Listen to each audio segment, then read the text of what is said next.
Hello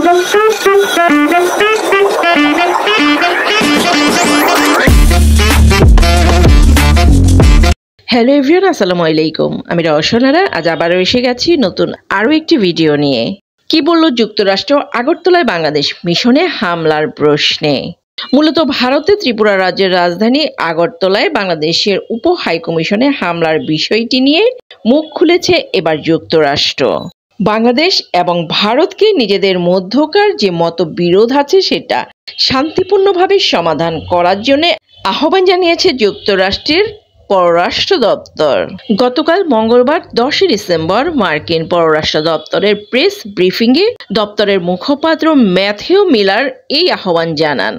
নিয়মিত press ব্রিফিংয়ে এক সাংবাদিক তাকে প্রশ্ন করেন, ভারতের পররাষ্ট্র সচিব বাংলাদেশ সফর করেছেন। সম্প্রতি ভারত ও বাংলাদেশ উভয়ই ভারতের অভ্যন্তরে বাংলাদেশের একটি কূটনৈতিক মিশনে সহিংস হামলার বিষয়ে উদ্বেগ প্রকাশ করেছে।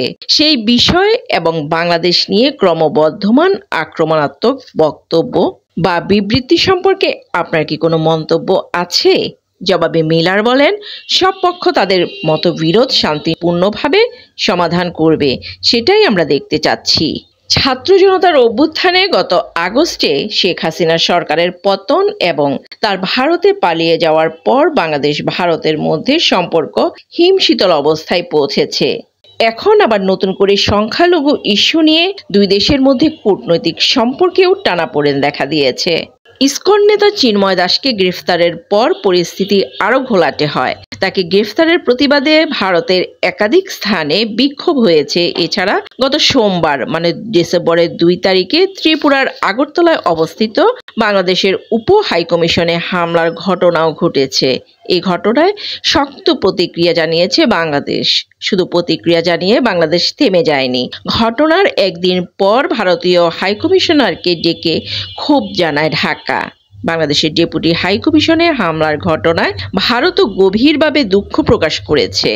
এছাড়া হামলার ঘটনায় জড়িত 7 জনকে গ্রেফতার করেছে ভারত এবং 3 পুলিশ এই সদস্যকে বরখাস্ত করেছে।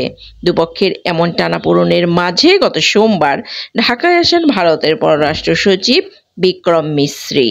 আর এই সফরের সময় তিনি অন্তর্বর্তী সরকারের প্রধান উপদেষ্টা ডক্টর মোহাম্মদ ইউনূস, পররাষ্ট্র উপদেষ্টা মোহাম্মদ তৌহিদ হোসেন ও পররাষ্ট্র সচিব মোহাম্মদ জসিমউদ্দিনের সঙ্গে দেখা করেন।